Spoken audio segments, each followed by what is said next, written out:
오늘 소개할 이야기는 실화입니다. 믿기 어렵지만 실제로 일어난 일이죠. 서울에서 작은 IT 회사를 운영하던 김 사장이라는 분이 있었습니다. 40대 초반의 젊은 사업가였죠. 할아버지가 돌아가신 후 10년 넘게 제사를 한 번도 안 지냈습니다. 요즘 시대에 무슨 제사야? 바쁜데 그런 거 할 시간 어디 있어? 하면서 완전히 무시했죠.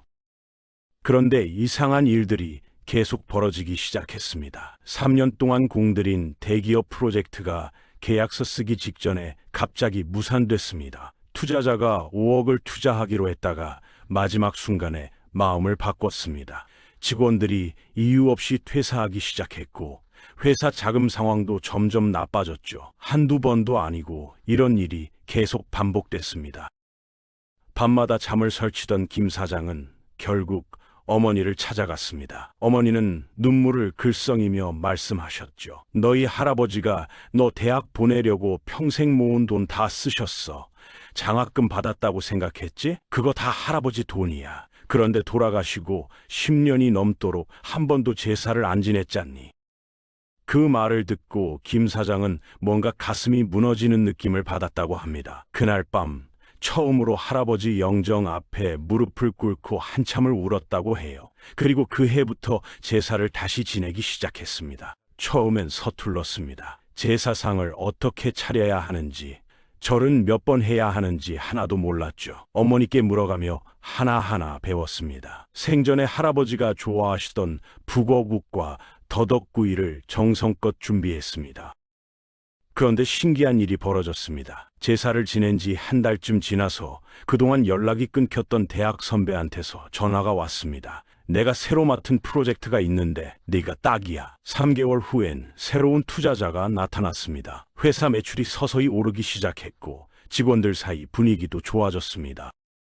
1년 후 김 사장의 회사는 완전히 달라져 있었습니다. 직원이 10명에서 30명으로 늘었고 매출은 3배가 됐습니다. 더 중요한 건 김 사장 본인이 달라졌다는 겁니다. 제사를 지내면서 감사하는 마음을 배웠고 가족의 소중함을 깨달았다고 합니다. 지금도 빠짐없이 매년 할아버지 제사를 지낸답니다.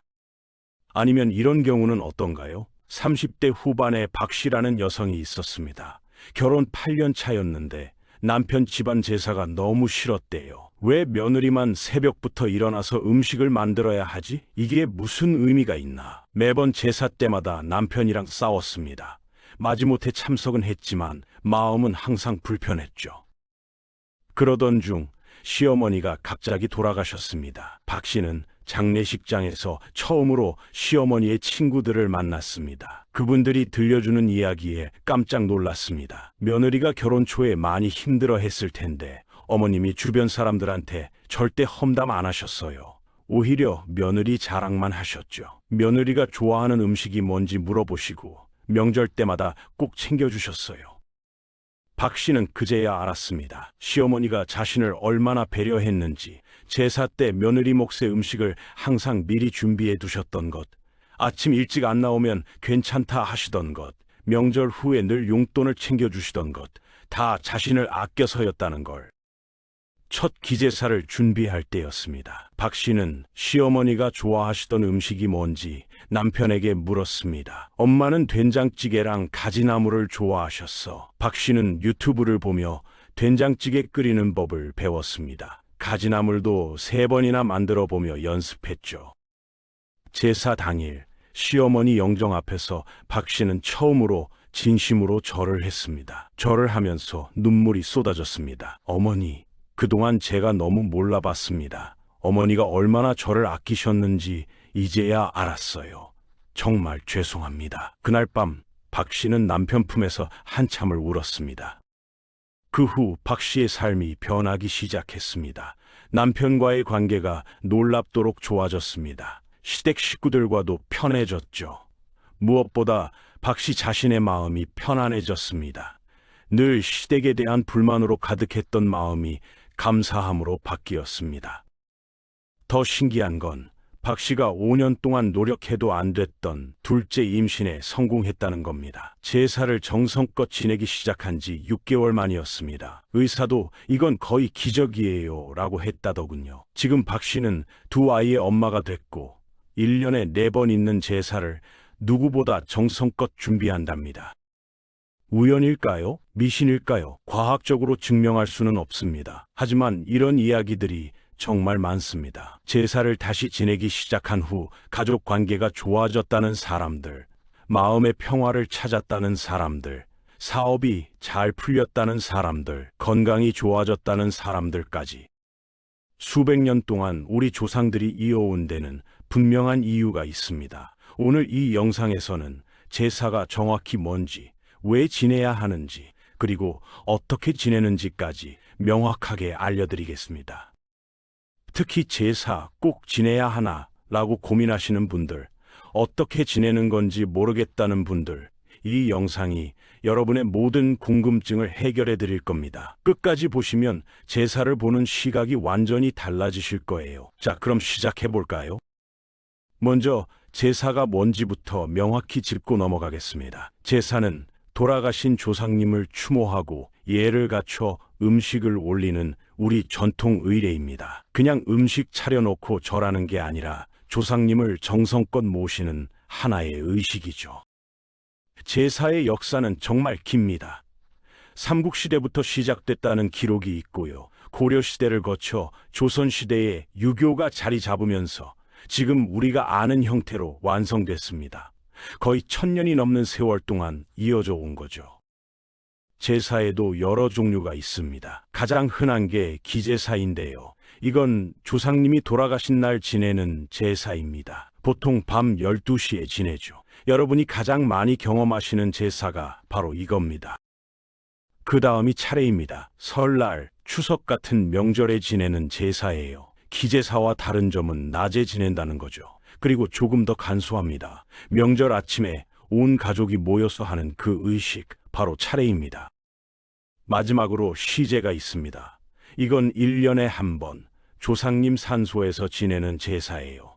주로 봄이나 가을에 문중 사람들이 다 모여서 크게 지냅니다. 요즘은 이걸 지내는 집안이 많이 줄었죠. 여기서 많은 분들이 헷갈려 하시는 게 있습니다. 제사와 차례의 차이죠. 간단히 정리하면 이렇습니다. 제사는 밤 12시, 차례는 낮에 지냅니다. 제사는 그러니까 밥을 올리고 차례는 떡국이나 송편을 올립니다. 제사는 4번 절하고 차례는 띠번 절하죠. 이 정도만 기억하셔도 충분합니다. 자, 그럼 이제 가장 중요한 질문입니다. 도대체 왜 제사를 지내는 걸까요? 단순히 옛날부터 하던 거니까가 아닙니다. 명확한 이유들이 있습니다. 첫 번째, 효를 실천하기 위해서입니다. 우리 문화에서 효는 정말 중요한 가치죠. 부모님이 살아계실 때 잘 모시는 것도 효지만 돌아가신 후에도 잊지 않고 정성껏 모시는 것 또한 효입니다. 공자는 부모가 돌아가신 후 3년은 그 뜻을 바꾸지 않아야 효라 할 수 있다고 했습니다. 제사는 바로 효의 연장선인 거죠. 두 번째, 가족의 유대를 강화하기 위해서입니다. 생각해 보세요. 요즘 같은 시대에 온 가족이 한자리에 모이는 게 쉽나요? 제사는 흩어져 사는 가족들이 모이는 소중한 기회입니다. 함께 음식을 준비하고 함께 절하고 제사 후에 음복하면서 이야기를 나눕니다. 이 과정에서 가족애가 자연스럽게 깊어지죠. 아까 인트로에서 말씀드린 그 여성처럼 제사를 통해 가족의 의미를 다시 깨닫는 경우가 정말 많습니다. 세 번째, 우리의 뿌리를 기억하기 위해서입니다. 제사를 지내면서 우리는 조상님의 이야기를 듣게 됩니다. 할아버지는 이런 분이셨다. 증조 할머니는 어떤 삶을 사셨다. 이런 이야기들이 세대를 거쳐 전해지죠. 이게 바로 우리 정체성의 근간입니다. 내가 어디서 왔는지, 누구의 후손인지 아는 것. 그게 바로 자신을 아는 첫걸음입니다. 네 번째, 감사를 표현하기 위해서입니다. 우리가 지금 이렇게 존재하는 건 조상님들 덕분이잖아요. 그분들의 희생과 노력이 있었기에 우리가 있는 겁니다. 제사는 그 감사함을 표현하는 방법입니다. 말로만 감사합니다 하는 게 아니라 정성껏 음식을 준비하고 예를 갖춰 보여드리는 거죠. 다섯 번째, 삶과 죽음을 성찰하는 시간이기 때문입니다. 제사를 준비하고 지내면서 우리는 자연스럽게 삶의 유한함을 깨닫고 어떻게 살아야 하는지 생각하게 됩니다. 바쁜 일상에 치여 놓치기 쉬운 이런 성찰의 시간이 현대인에게 꼭 필요하죠. 여섯 번째, 그리고 이게 중요한데요. 심리적 안정과 위로를 얻기 위해서입니다. 사랑하는 사람을 잃은 슬픔, 그건 시간이 지나도 완전히 사라지지 않습니다. 제사는 그 슬픔을 표현하고 추모하는 건강한 방법입니다. 조상님을 기억하고 그분들과 연결되어 있다는 느낌을 받으면서 우리는 위로를 받습니다. 실제로 심리학에서도 이런 추모 의식이 애도 과정에 도움이 된다고 말합니다.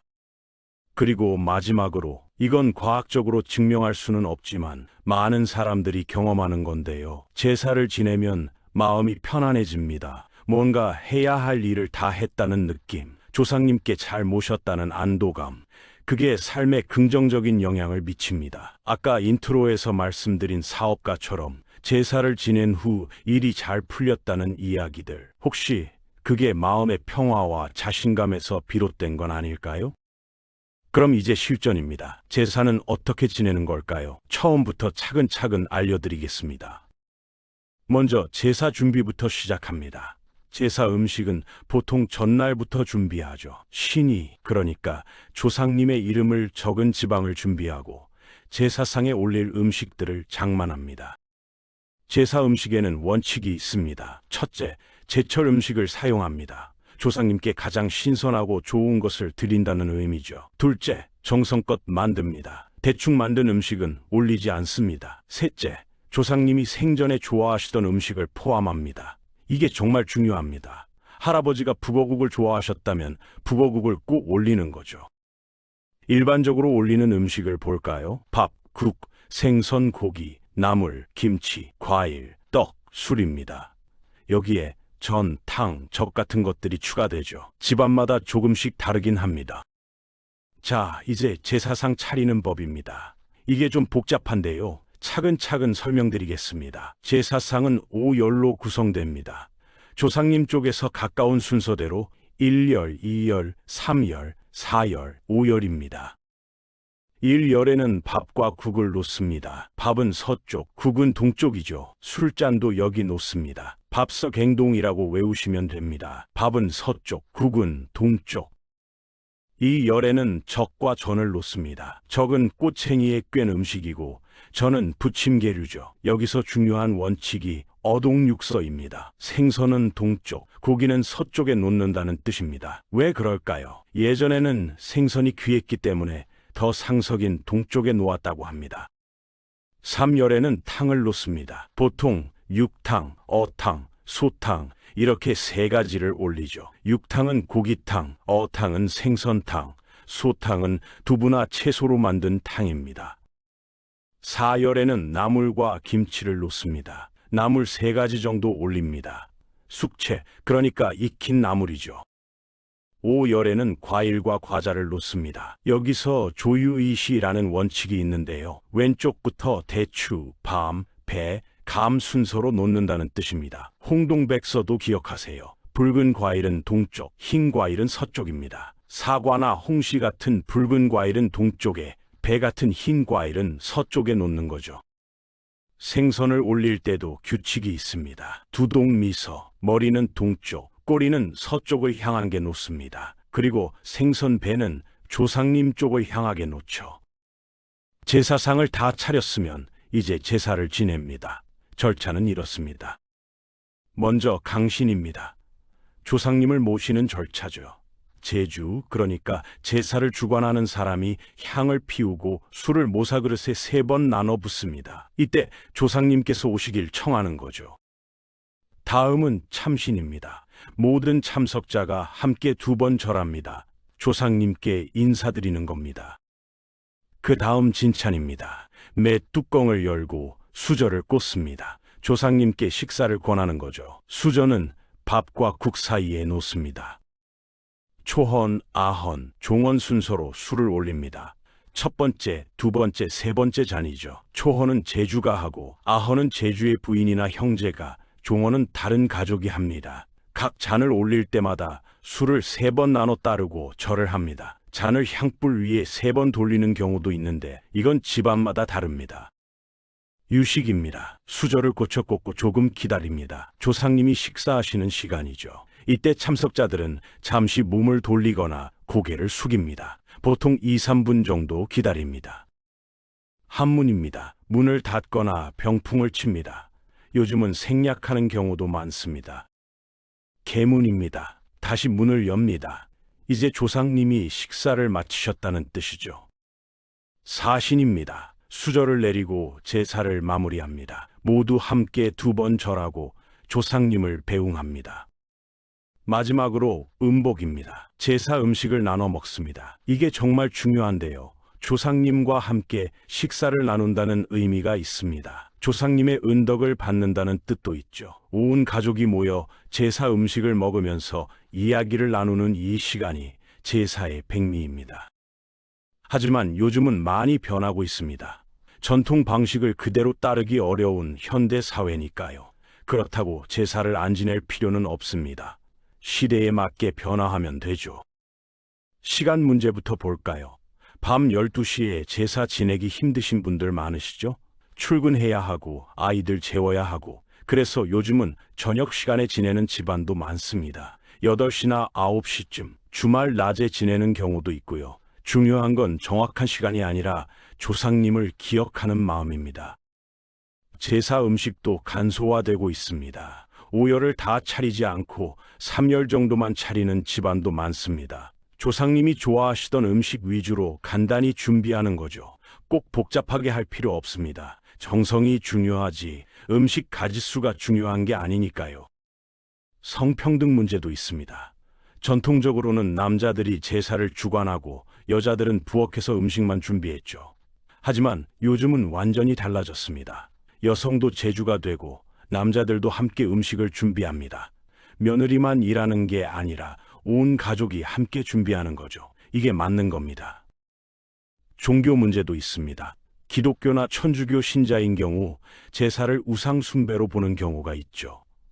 이럴 때는 가족 간 대화가 중요합니다. 제사 대신 추도 예배를 드리거나 묘소를 방문해서 헌화하는 방식도 있습니다. 형식은 달라도 조상님을 기억하고 추모한다는 본질은 같으니까요. 심지어 온라인 제사도 등장했습니다. 코로나19 이후에 화상으로 함께 제사를 지내는 가정도 생겼어요. 해외에 있는 가족들도 함께 참여할 수 있죠. 누가 받겠어요? 줌으로 제사를 지낼 날이 올 줄.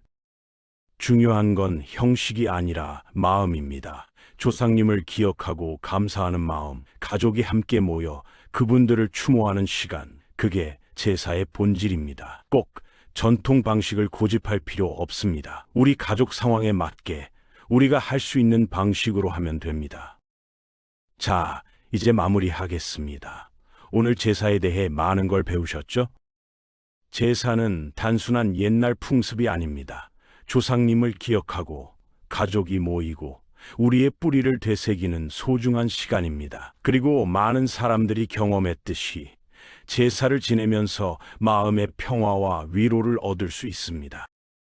처음에는 어렵고 복잡해 보일 수 있습니다. 하지만 한 번, 2번 하다 보면 익숙해집니다. 그리고 그 과정에서 가족의 소중함을, 조상님의 은혜를 깨닫게 됩니다. 제사를 지내야 할지 고민하셨다면 한번 시작해 보세요. 완벽하지 않아도 괜찮습니다. 중요한 건 형식이 아니라 마음이니까요. 그리고 그 마음이 전해지면 분명 좋은 일들이 찾아올 겁니다. 오늘 영상이 도움이 되셨다면 좋아요와 구독 부탁드립니다. 제사에 대해 궁금한 점이 있으시면 댓글로 남겨주세요. 다음 영상에서 더 유익한 내용으로 찾아뵙겠습니다. 감사합니다.